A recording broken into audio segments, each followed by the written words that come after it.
Bismillahirrahmanirrahim. Assalamualaikum warahmatullahi wabarakatuh. Alhamdulillahirabbil alamin. Alladzi ja'alana minal muttaqin. Asyhadu an la ilaha illallahul malikul haqqul mubin. Wa asyhadu anna Muhammadan abduhu wa rasuluhu shadiqul wa'dil amin. Allahumma salli wa sallim wa barik ala hadzal nabiyil karim wa ala alihi wa ashabihi ajma'in. Amma ba'd. Radina billahi rabba wa bil islami dina wa bi Muhammadin nabiyya wa rasulah. Rabbi shrah li sadri wa yassir li amri wa hlul 'uqdatam min lisani yafqahu qawli. Amin ya rabbal alamin. Pengurus mushola Al-Maghfirah yang sama-sama kita hormati dan kita muliakan, para ustaz, bapak imam, bapak ibu, jamaah sholat subuh, rahimakumullah. Alhamdulillah, bersyukur kepada Allah Subhanahu wa taala. Allahumma shalli ala Muhammad wa ala ali Muhammad, bersalawat dan menyampaikan salam kepada Nabi besar Muhammad sallallahu alaihi wasallam.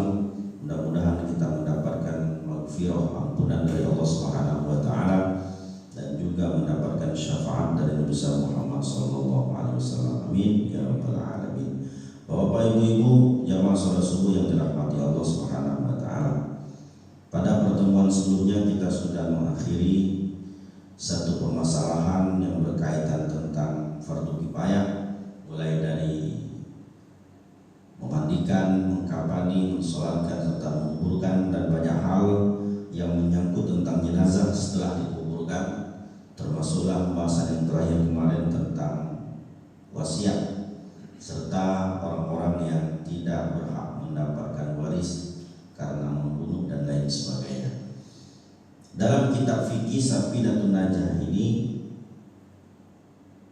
ada satu pembahasan, walaupun dia masih berhubung tentang ibadah, tapi dipisahkan oleh pengarang kitab ini.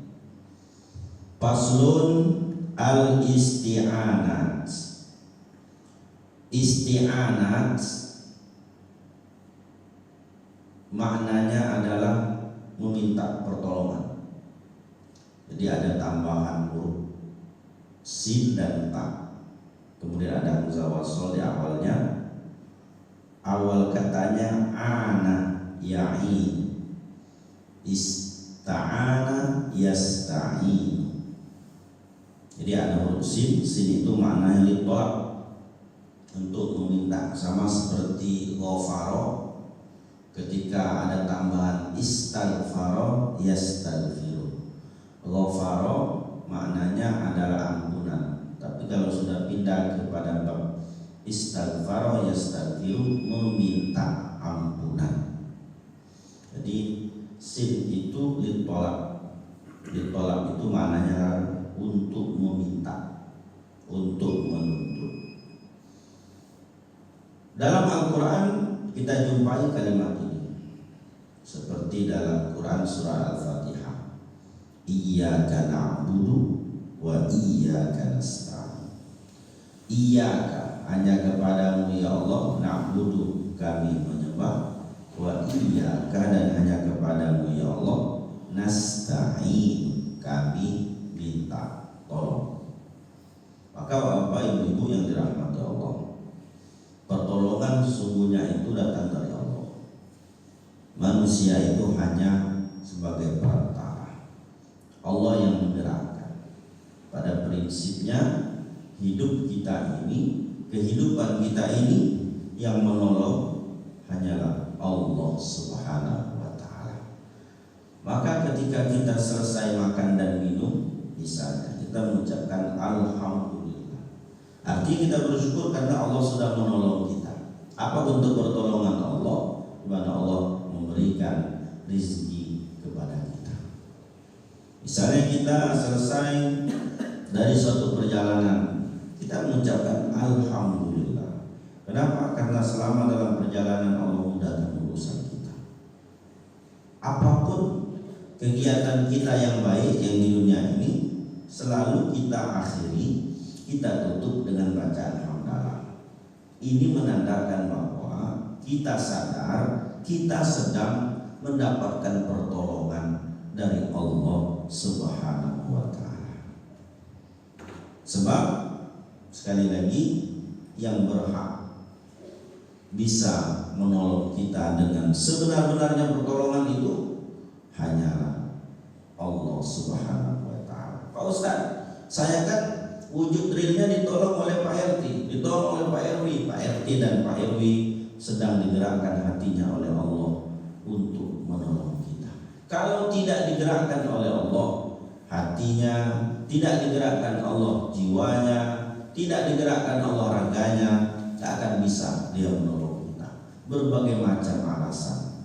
Maka Bapak Ibu, dalam hal kebaikan, maka akhir perbuatan tersebut selalu kita akhiri bacaan hamdalah, karena menunjukkan kita sadari bahwa itu adalah pertolongan dari Allah Subhanahu wa ta'ala. Kemudian ada lagi dalam ayat yang lain Quran surah Al-Baqarah, ya ayyuhalladzina amanu ista'inu bis-sabri was-shalah.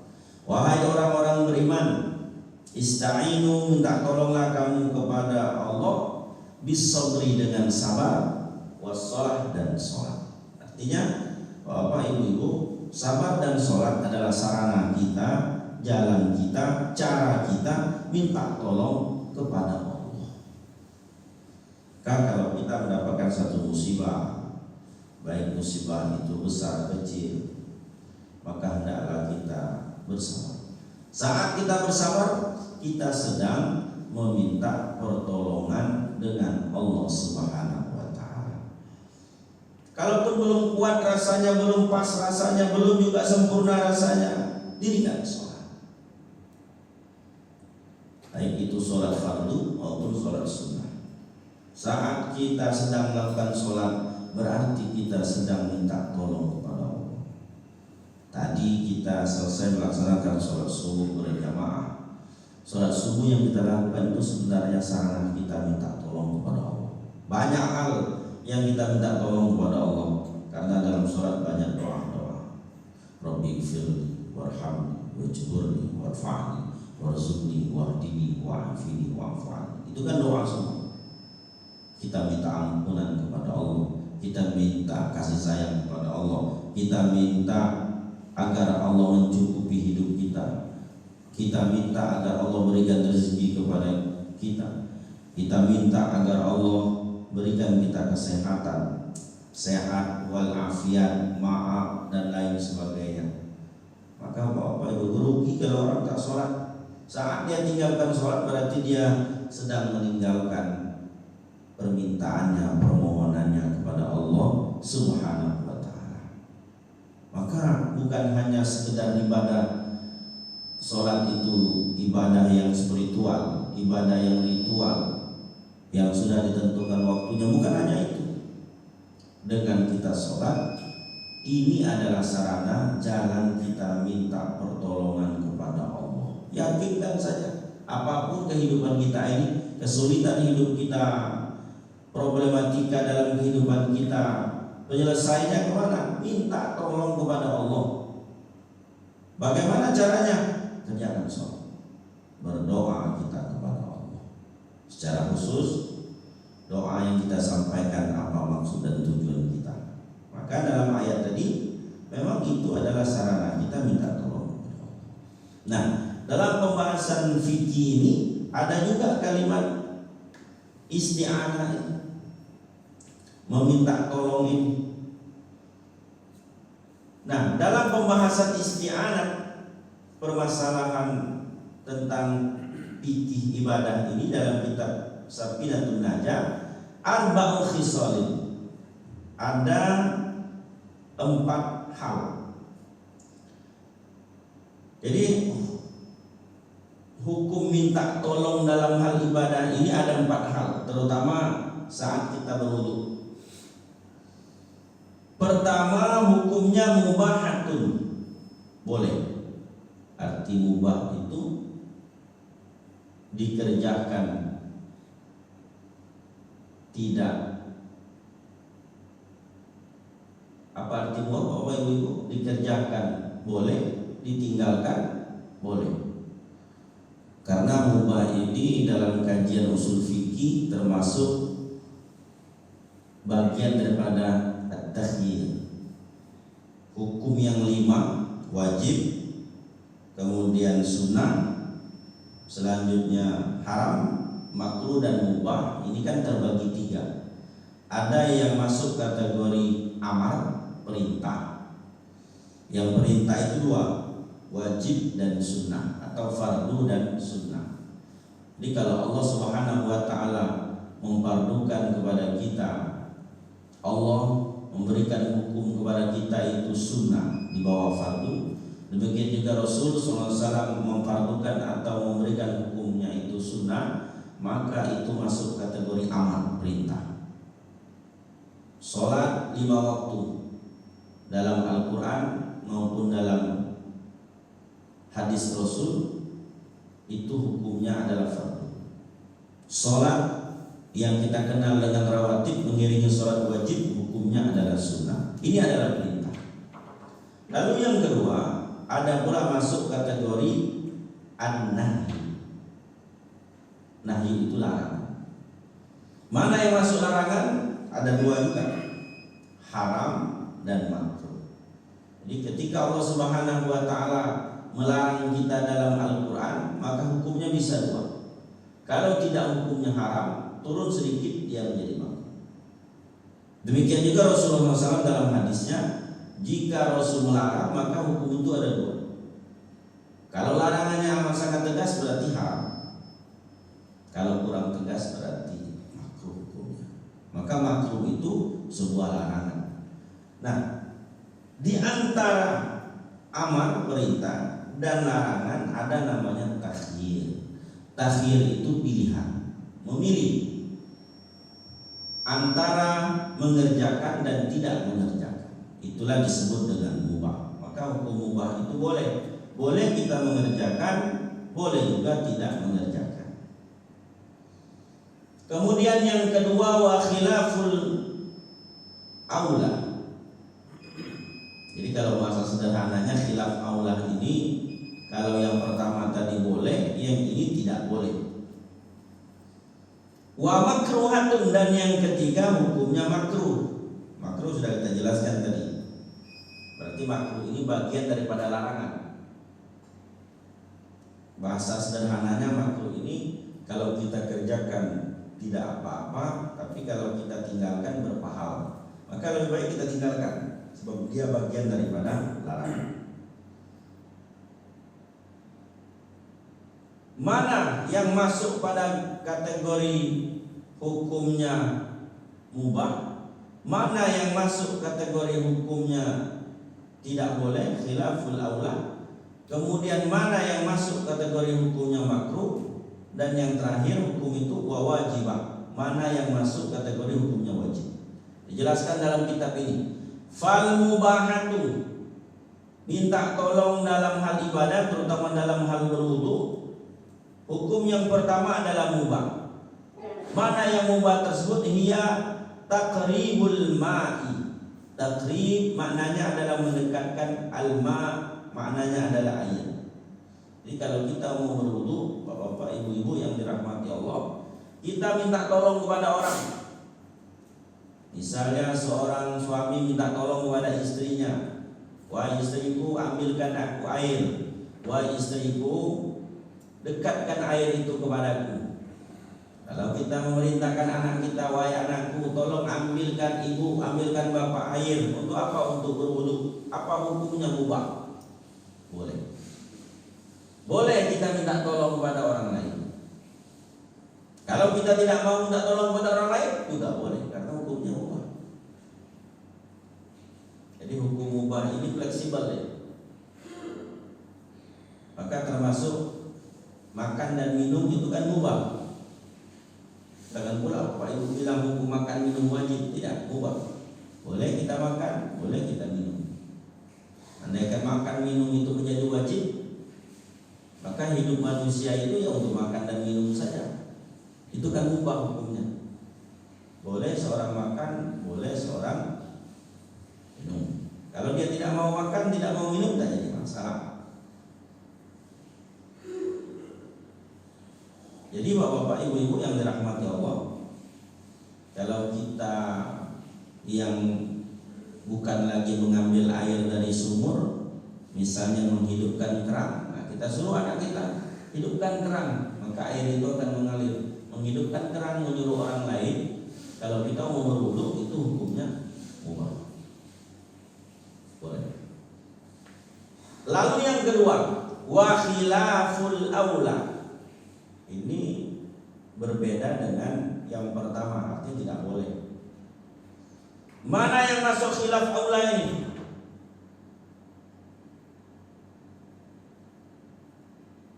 Hiya sabbul ma'i ala nahwil mutawaddi.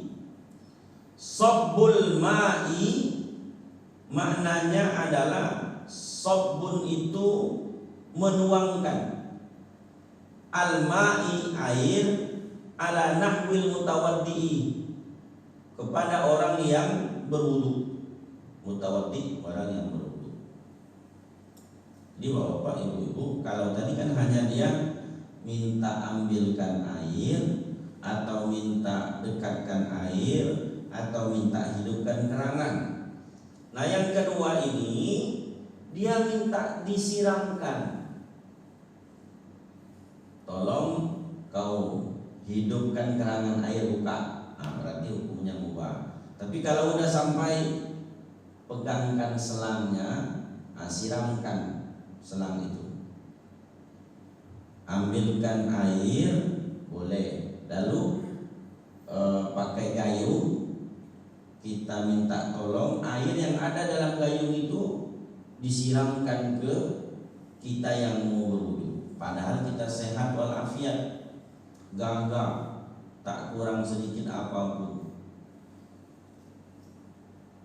Seorang suami bilang kepada istrinya, kalau kau ingin menjadi istriku yang soleha, kau berbakti kepada suami, sekarang saya mau berwudu, ambilkan air, diambilkan oleh istri, hukumnya boleh.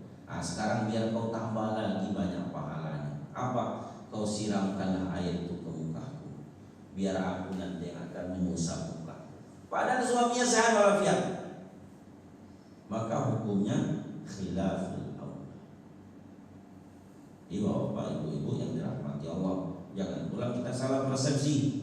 Kita anggap kalau kau bantu orang berwudu itu besar kepadamu, maka kau ambilkan air. Sebatas itu boleh. Sekarang kau siramkanlah ke muka suamimu, nanti besar pahalanya. Ternyata itu masuk kategori khilaful aula. Kemudian yang ketiga, hukumnya makruh. Apa hukum makruh ini? Hukum makruh ini adalah limay yaghsilu a'dha'ahu. Jadi kalau yang tadi mengambilkan saja atau mendekatkan air boleh. Kemudian dia sabbul ma'i, dia siramkan, dia curahkan air itu. Nah yang ketiga ini sampai dia minta pula digosok-gosokkan. Jadi betul-betul dia diwudukan begitu.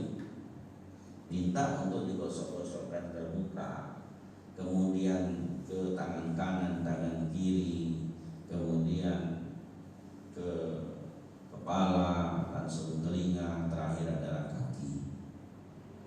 Dia bilang kepada anaknya, kalau seperti ini kau lakukan kepada bapak, kepada anak laki-laki misalnya, maka engkau akan menjadi anak yang soleh, besar nanti pahalamu.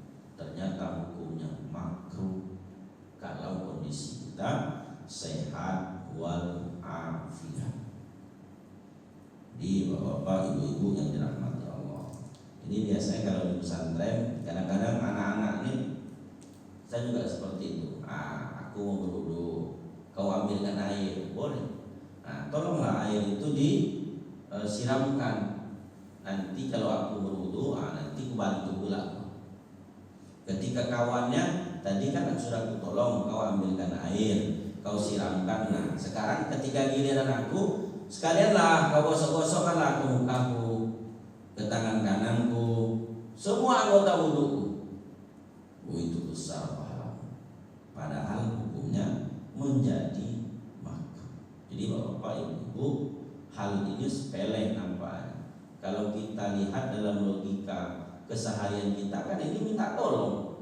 Kalau minta tolong itu berpahala. Tapi ternyata dalam hal ibadah, kalau kita mampu tak boleh kita minta tolong seperti itu.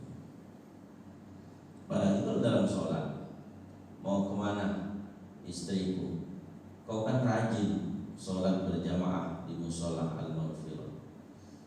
Saya ini agak malas-malas sedikit, banyaklah malasnya daripada mengerjakannya. Aku titiplah sholat untuk diriku, lalu kau sholat nanti niatkan. Kau sholat untuk dirimu, sholat pula untuk dirimu. Tidak bisa. Mana bisa seperti itu. Dalam hal berwudu saja, wudu itu kan untuk kita, bersuci itu untuk kita. Tapi karena kita mampu, kita minta tolong kepada orang. Hanya yang dibolehkan itu mendekatkan air saja atau mengambilkan air, itu saja yang boleh. Mau kita siramkan ke muka orang berwudu, apalagi mau kita siramkan dan kita gosok-gosokkan pula, hukumnya sudah makruh, sudah dilarang, tidak boleh. Apalagi kalau konteks sholat tadi, bisa pula menitip kepada orang. Bapak Ibu jamaah sholat subuh yang dirahmati Allah Subhanahu wa Ta'ala. Yang keempat, wal wajibat, hukumnya wajib. Jadi ada juga wajib. Bagi siapa yang wajib ini? Hiya lil maridi indal ajzi. Dijelaskan oleh pengarang kitab ini, lil maridi indal ajzi. Bagi orang yang sakit pada saat dia tidak mampu untuk melakukan. Artinya kalau orang itu sakit tapi masih mampu dia berwudu, tetap dia berwudu dengan sendiri. Namun kalau dia sudah sakit lalu memang tak mampu, bisa saja mungkin karena kondisi fisiknya, kalau dia berdiri, dia berjalan ke tempat berwudu, maka mungkin dia akan jatuh tambah parah, gitu kan? Atau karena dia terbaring, atau karena kakinya patah, tidak bisa apa-apa. Jadi bapak-bapak, ibu-ibu yang dirahmati Allah Subhanahu wa Ta'ala. Nah, orang seperti ini wajib kita membantunya kalau dia mau berwudu, menjadi wajib. Kita ambilkan air, kemudian karena dia tidak bisa kita siramkan, tidak bisa pula dia hanya disiramkan saja, menggosok-gosoknya itu tidak bisa. Kenapa? Karena tangannya patah, misal kakinya patah. Sementara kata dokter sudah boleh dia menyentuh air. Nah, kecuali kalau kata dokter dia tak boleh menyentuh air, berarti dia tayamum. Nah, tayamum pun kita wajib mentayamumkannya. Jangan pula bapak-bapak, ibu-ibu, kau sakit, udahlah, tak usahlah kau wudu, tak usahlah kau sholat. Kalau ini tidak kita bantu dia, tidak kita tolong dia, maka sebaliknya yang berdosa kita. Maka bapak ibu-ibu menjaga orang sakit itu hati-hati. Kita ingatkan dia untuk sholat. Sampai tiba waktu sholat, kalau dia masih bisa untuk berwudu, kita suruh dia berwudu. Kalau dia tidak bisa, kita yang bantu dia untuk berwudu. Kalau tidak kita bantu, maka kita yang berdosa. Sebab hukum membantu dia itu menjadi wajib. Nah, kalau kita tidak menjalankan membantu dia, berarti kita meninggalkan yang wajib, maka kita yang berdosa. Jadi kadang kita jaga yang sakit kan santai-santai saja. Bahkan lebih parah lagi, kita tak sholat, yang sakit pun tak sholat. Cocok. Yang jaganya tidak sholat, yang sakitnya pun apalagi, karena kondisi dia sakit. Sebab sholat itu kan tidak melihat kondisi orang itu sakit atau tidak, sehat atau sakit. Kondisi apapun kita wajib sholat. Berwudu itu termasuk syarat sah daripada sholat. Maka bapak-bapak, ibu-ibu yang dirahmati Allah, jangan karena sakit menjadi uzur kita tidak boleh sholat, menjadi uzur kita meninggalkan sholat. Sebelumnya mungkin sudah kita bahas, salah satu daripada a'dzarus sholat uzur sholat itu pertama anisyan, lupa. Jadi kalau seorang itu lupa, maka boleh dia meninggalkan sholat, tapi nanti dia sholat saat dia ingat. Idza nasiya ahadukum, apabila salah seorang di antara kamu lupa sholat, falyusolli idza zakaroha, sholat ketika dia ingat. Bapak ibu-ibu sibuk jam 11, sibuk luar biasa sibuknya, tak terdengar, sampai tak dengar karena ruangan kedap suara, tak terdengar suara azan. Tiba-tiba pas nengok jam, la ilaha illallah, sudah jam 4, berarti zuhurnya lewat, asarnya pun sudah tidak lagi di awal waktu. Maka boleh Bapak Ibu sholat asar terlebih dahulu, karena itu di waktu asar. Kemudian Bapak Ibu sholat zuhur. Inilah yang dipahami oleh beberapa ulama, disebut dengan qadha, mengulangi sholat. Ada yang mengatakan ini bukan qadha, karena memang ada hadisnya. Kenapa kamu sholat zuhur waktu asar? Karena saya lupa sholat zuhur tadi. Artinya tidak boleh ditinggalkan sholat itu. Walaupun waktunya sudah lewat, kita ingat, maka sholatlah sama kita ingat. Begitu pentingnya ibadah sholat. Kalau puasa masih bisa diganti. Tidak puasa kita di bulan Ramadan tahun 2020 bisa, udah lewat, boleh kita puasa di bulan selain Ramadan. Tidak mampu juga kita berpuasa, boleh kita bayar dengan fidyah. Tak mampu berpuasa walaupun di hari di bulan lain, tak ada uang untuk membayar fidyah, maka Imam Hanafi membolehkan bagi orang yang luar biasa kesusahannya seperti ini, banyak-banyaklah dia beristighfar kepada Allah. Karena sungguhnya bukan dia tak mau mengerjakan perintah Allah, tapi memang kondisinya yang memaksa dia tidak bisa mengerjakan puasa. Boleh dia hanya beristighfar kepada Allah Subhanahu wa ta'ala. Jadi Bapak Ibu-ibu yang dimuliakan Allah Subhanahu wa ta'ala, kalau kita punya harta wajib berzakat. Kalau kita tak punya harta ya tak wajib, bahkan kita berhak menerima zakat. Tapi sholat ini tak ada dispensasi yang bisa kita meninggalkan sholat. Kalau tak mampu kita berdiri, duduk. Tak mampu duduk, berbaring. Ini sakit. Kalau sudah dia tak mampu lagi, di musola kita kan ada kursi, tak mampu jamaah kita untuk berdiri sudah disiapkan oleh pengurus kursi. Ternyata dia tak mampu juga, berbaring. Tapi biasanya kalau berbaring cukuplah dia di rumah saja. Tak mampu pula berbaring, pakai isyarat. Begitu pentingnya. Lalu yang kedua, ya termasuk juga sebenarnya dalam konteks lupa ini, misalnya ada orang tertidur.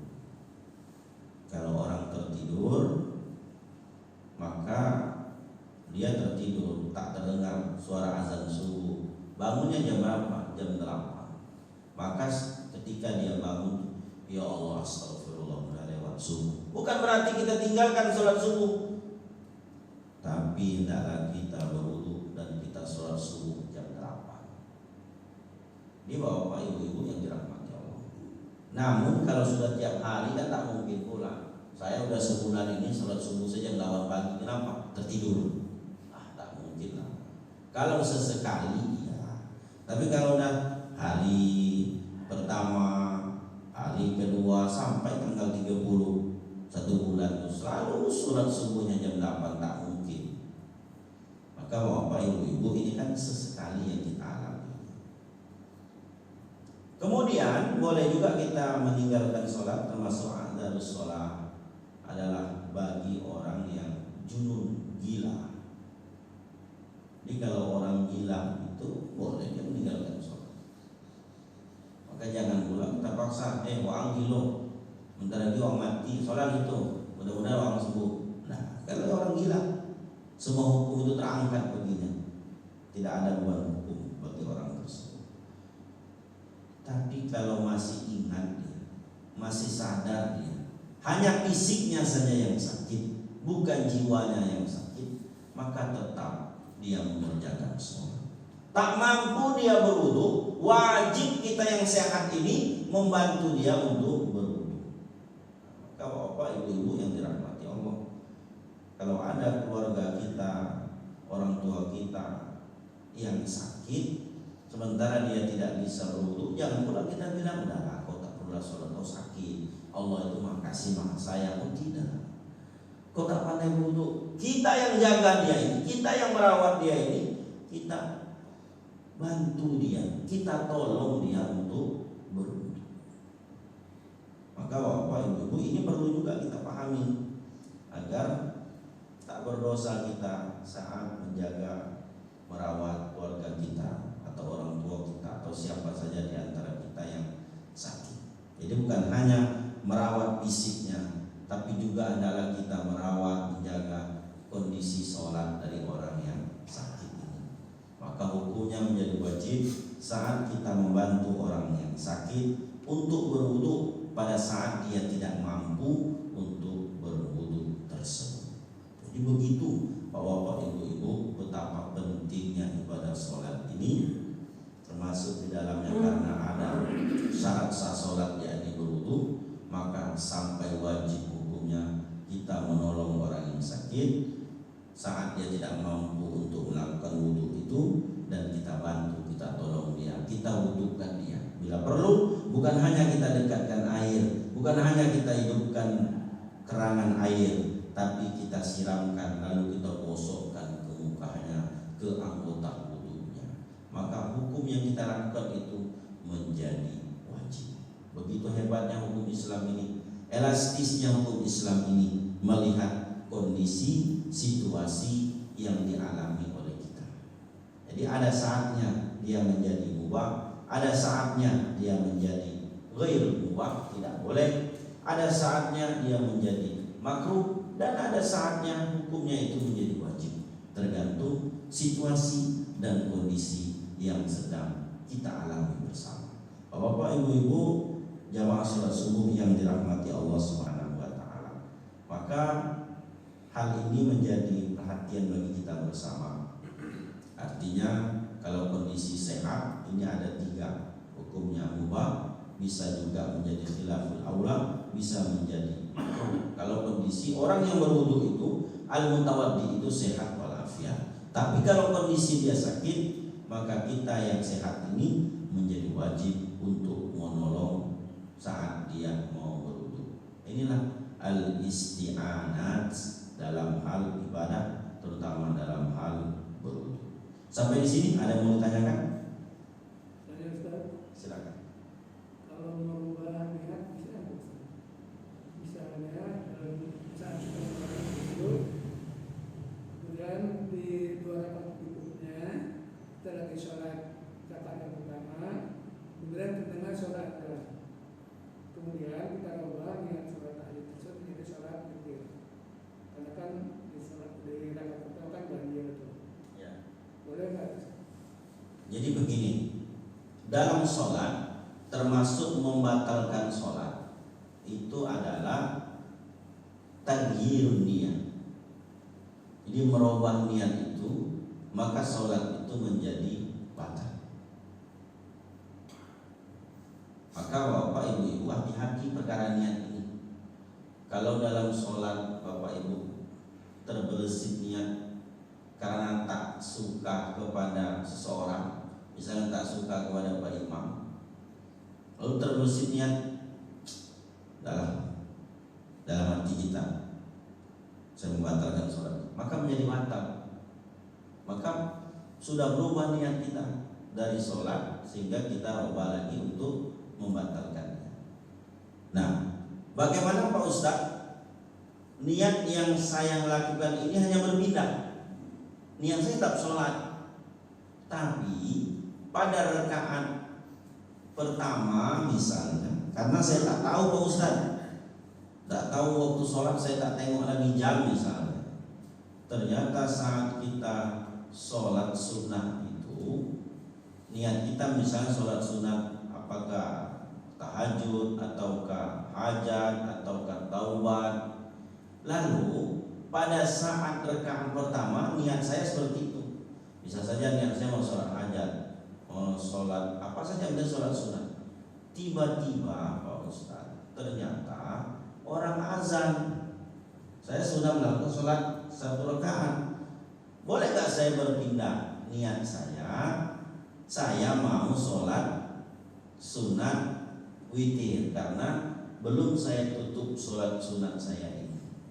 Maka Bapak Ibu, kalau sudah berubah niat seperti itu, ini sudah rakaat kedua.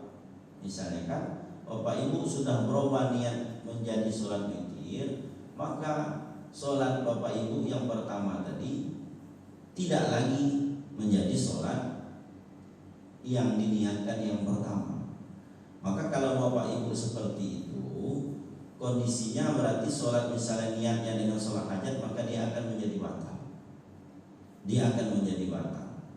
Maka hal yang terbaik sebenarnya, kalau memang sudah azan dikumandangkan, maka Bapak Ibu, apakah kita lanjut sholat yang kita niatkan di awal?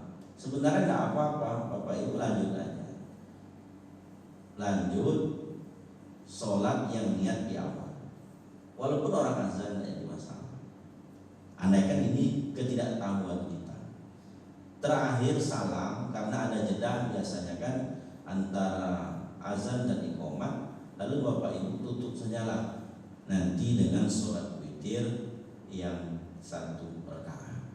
Selesai. Ya Pak Ustaz, tapi kan sudah habis waktu untuk misalnya sholat hajat segala macam. Karena hadis tentang witir ini umum, ij'alu akhir sholatikum bil-lail al-witir. Jadikan akhir sholat malam kamu itu witir. Artinya karena kondisi kita darurat seperti itu, silakan saja. Selesai kita misalnya niat di awal tadi sholat hajat, udah habis, udah 2 rakaat kita lakukan, kita berdiri untuk sholat witir. Bapak Ibu yang dirahmati Allah Subhanahu wa taala. Jadi tak perlu kita merubah niat di tengah perjalanan. Kalau kita rubah niat di tengah perjalanan, maka batal sholat kita tadi. Jadi kalau sudah batal sholat, ya udah. Berarti Bapak Ibu batal sholat, niat sholat hajat tadi sudah habis, batal ya. Karena Bapak Ibu sudah berubah niat. Maka dengan seperti itu lebih baik akhir saja. Kalau seperti itu kita tutup saja dengan sholat witir 1 rakaat. Karena mengingat waktunya sudah amat sangat sempit. Andaikan terjadi kondisi seperti itu, ya kan bisa saja. Kadang kalau kita, ya tapi sebenarnya kalau bagi kita yang musafir kan sholat sunat itu tidak begitu dianjurkan. Tapi bisa saja kalau musafir kita sampai sebulan kan tak mungkin, 3 hari lah batas musafir. 1 bulan kita di Jakarta. Kadang-kadang di Jakarta itu tak terdengar, kalau bukan tempat kita dekat dengan masjid, tak terdengar orang azan. Beda dengan kita di Pekanbaru, itu banyak masjid, mushola terdengar di mana-mana. Ini Bapak Ibu yang dirahmati Allah. Perubahan niat di awal mengakibatkan ibadah kita itu menjadi batal. Ini saja yang dapat disampaikan pada subuh kali ini. Mudah-mudahan dapat kita pahami bersama dan dapat kita amalkan di tengah-tengah kehidupan kita. Permasalahan al-isti'anah, minta tolong dalam hal beribadah, terutama ibadah wudu. Bagi orang yang berwudu, bisa saja hukumnya boleh, bisa saja hukumnya makruh, dan bisa saja hukumnya menjadi wajib sesuai dengan situasi dan kondisi dari orang yang berwudu tersebut. Demikianlah yang dapat disampaikan pada subuh kali ini.